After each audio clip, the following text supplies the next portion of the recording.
दिग्विजय सिंह के पुलवामा हमले और सर्जिकल स्ट्राइक पर दिए गए बयान से कांग्रेस पार्टी ने पूरी तरह से किनारा कर लिया है। राहुल गांधी ने इस पर पार्टी के रुख को बिल्कुल स्पष्ट कर दिया। साथ ही कहा कि दिग्विजय सिंह ने बिल्कुल हास्यास्पद बात कही है। राहुल गांधी ने प्रेस कॉन्फ्रेंस के दौरान कहा कि दिग्विजय सिंह ने जो कहा है मैं उससे सहमत नहीं हूं। हमें अपनी सेना पर पूरा भरोसा है।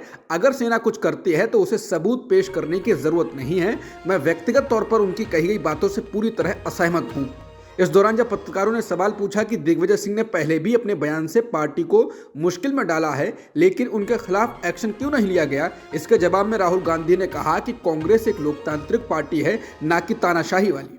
उन्होंने इस मुद्दे पर विस्तार से बोलते हुए कहा, बातचीत की अनुमति देना हमारी पार्टी की संस्कृति में है और कभी कभी जब ऐसी बातचीत होती है तो अतिवादी विचार रखने वाले लोग अपने विचार रखते हैं, लेकिन हमारी पार्टी में बातचीत होती है। बीजेपी और आरएसएस में कोई बातचीत नहीं होती। ये बस तय करते हैं कि यही होना है और उसके बाद कोई नहीं बात कर सकता। राहुल ने नोटबंदी का उदाहरण देते हुए कहा कि प्रधानमंत्री एक सुबह उठते हैं और कहते हैं कि हम नोटबंदी करने जा रहे हैं, ऐसे ही जीएसटी लागू करते हैं जो कि देश की रीढ़ को पूरी तरह से तोड़ देती है। ऐसा इसलिए क्योंकि आप बातचीत नहीं कर रहे हैं। राहुल ने कहा कि हमें लगता है कि बातचीत बहुत महत्वपूर्ण है, लेकिन कभी कभी जाहिर है हर बातचीत में ऐसे लोग होते हैं जो हास्यास्पद बातें कहते हैं, और इस मामले में मुझे एक वरिष्ठ नेता के बारे में ये कहते हुए खेद है, लेकिन दिग्विजय सिंह जी ने एक हास्यास्पद बात कही है।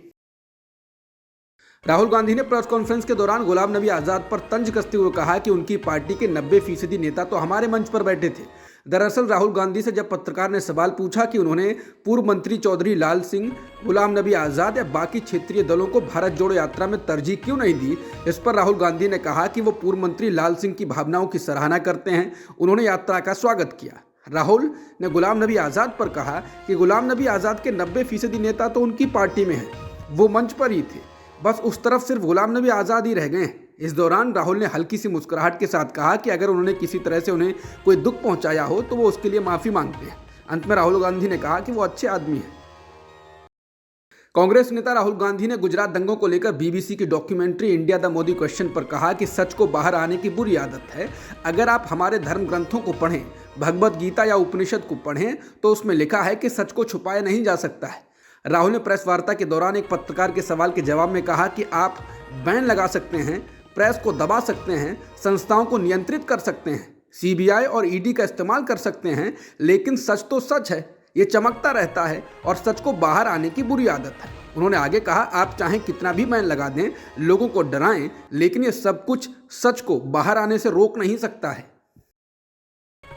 पीएम मोदी और गुजरात के 2002 के दंगों पर बनी बीबीसी की डॉक्यूमेंट्री का अमेरिका ने भी समर्थन नहीं किया है। उसने सारे मामले से करीने से जवाब दे दिया है। बीबीसी डॉक्यूमेंट्री पर अमेरिकी विदेश मंत्रालय के प्रवक्ता नेड प्राइस से जब सवाल पूछा गया तो उन्होंने कहा कि उन्हें डॉक्यूमेंट्री की जानकारी नहीं है, लेकिन अमेरिका और भारत के साझा मूल्यों के बारे में जानकारी है जो यूएस और भारत को दो जीवंत लोकतंत्र बनाते हैं। एक प्रेस ब्रीफिंग को संबोधित करते हुए प्राइस ने कहा, ऐसी कई वजह हैं जो भारत के साथ अमेरिका की ग्लोबल रणनीतिक साझेदारी को मजबूत करते हैं, जिसमें राजनीतिक, आर्थिक और असाधारण रूप से लोगों के बीच गहरे संबंध शामिल हैं। हम हर उस चीज को देखते हैं जो हमें एक साथ जोड़ती है और हम उन सभी तत्वों को मजबूत करने के लिए तत्पर हैं जो हमें एक साथ बांधते हैं। उन्होंने पत्रकार के सवाल के जवाब में कहा, मुझे इस डॉक्यूमेंट्री के बारे में पता नहीं जिसका आप जिक्र कर रहे हैं। बता दें, इससे पहले ब्रिटिश पीएम ऋषि सुनक भी पीएम मोदी का बचाव कर चुके हैं। मालूम हो कि भारत सरकार ने इस डॉक्यूमेंट्री को भारत में बैन कर दिया है, लेकिन राजनीतिक विश्लेषकों का कहना है कि इसकी जरूरत नहीं थी। मोदी सरकार को अपने संस्थानों पर भरोसा जताना चाहिए था और डॉक्यूमेंट्री को तवज्जो नहीं देनी चाहिए, क्योंकि उनको सुप्रीम कोर्ट से क्लीन चिट तो मिल चुकी है। और दूसरी बात यह भी है कि इस डॉक्यूमेंट्री से बीजेपी को देश में चुनावी रूप से कुछ भी नुकसान नहीं होने वाला है। ये बीजेपी की राजनीति को सूट करती है। हालांकि भारत के G20 देशों के अध्यक्षता से पहले बीबीसी के द्वारा जारी की गई इस डॉक्यूमेंट्री का उद्देश्य अंतर्राष्ट्रीय स्तर पर मोदी की छवि पर सवाल उठाने से हो सकता है। हैदराबाद विश्वविद्यालय में बीबीसी की गुजरात दंगों को लेकर बनाई गई documentary India the Modi question को दिखाए जाने को लेकर नया विवाद हो गया और विश्वविद्यालय ने शिकायत के बाद जांच के आदेश दिए हैं। स्क्रीनिंग पर आपत्ति जताते हुए आरएसएस से जुड़े छात्रों के समूह अखिल भारतीय विद्यार्थी परिषद यानी एबीवीपी ने विश्वविद्यालय प्रशासन से शिकायत दर्ज कराई है और एक्शन लेने की मांग की। इसको लेकर विश्वविद्यालय की ओर से कहा गया कि प्रशासन ने कैंपस सुरक्षा विभाग से इसको लेकर विस्तृत रिपोर्ट मांगी है। वहीं एबीपी की ओर से अभी पुलिस में शिकायत नहीं दी गई है।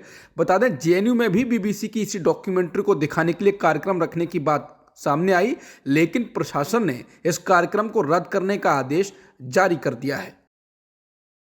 एमसीडी के मेयर का चुनाव आज मंगलवार भारी हंगामे के बाद फिर से टल गया। पीठासीन अधिकारी सत्य शर्मा ने कहा कि दोनों तरफ से नारेबाजी हो रही है, ऐसे में आगे की कार्रवाई नहीं चलाई जा सकती। इसके बाद उन्होंने सदन को अनिश्चित काल के लिए स्थगित कर दिया। एमसीडी सदन में मेयर चुनने से पहले मनोनीत पार्षदों और निर्वाचित पार्षदों को भारी सुरक्षा में शपथ दिलाई गई। इसके बाद मेयर का चुनाव होना था, लेकिन शपथ के बाद हंगामा शुरू हो गया। सदन की अध्यक्षता बीजेपी पार्षद सत्य शर्मा कर रहे थे, जिन्हें लेफ्टिनेंट गवर्नर वीके सक्सेना ने पीठासीन अधिकारी नियुक्त किया था।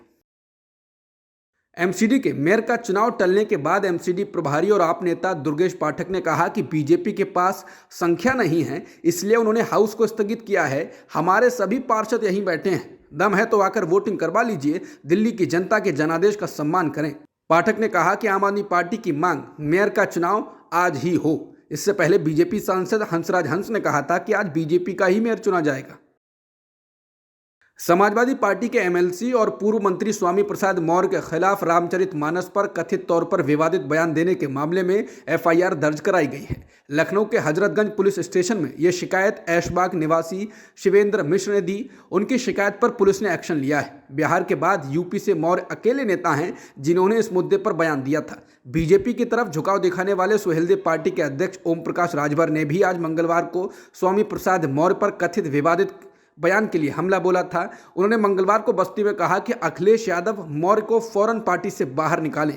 बता दें, सपा नेता स्वामी प्रसाद मौर्य ने रामचरितमानस पर विवादित टिप्पणी की थी। उन्होंने कहा था कि रामचरितमानस का कुछ हिस्सा आपत्तिजनक है, उस पर बैन लगना चाहिए। इसमें दलितों को, आदिवासियों को, पिछड़ों का अपमान किया गया है। उन्होंने कहा, ये सब बकवास है, ये तुलसीदास ने अपनी तारीफ और खुशी के लिए लिखा है। धर्म हो, हम उसका स्वागत करते हैं, पर धर्म के नाम पर गाली क्यों?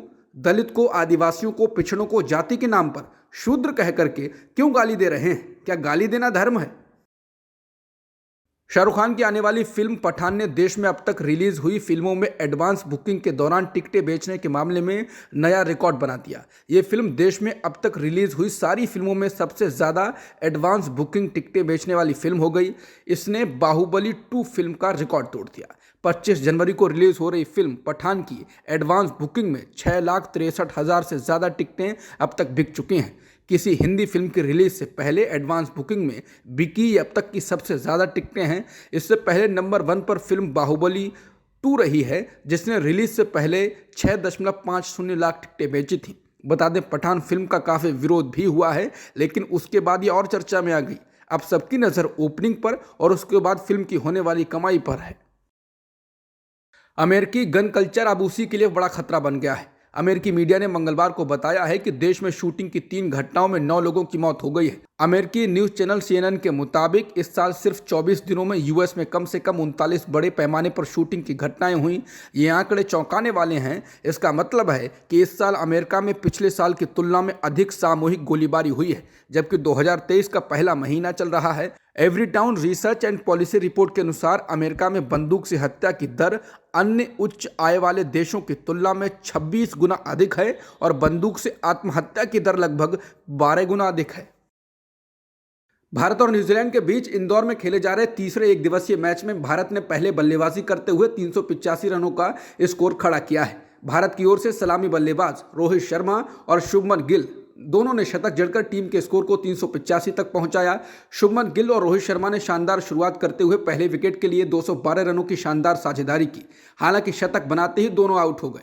रोहित ने 85 गेंदों पर 101 रन बनाए, जिसमें 9 चौके और 6 छक्के लगाए। इसके अलावा शुभमन गिल ने 78 गेंदों पर शानदार 112 रन बनाए। गिल ने 13 चौके और 5 छक्के लगाए। इससे पहले न्यूजीलैंड ने टॉस जीतकर भारत को पहले बल्लेबाजी के लिए बुलाया था।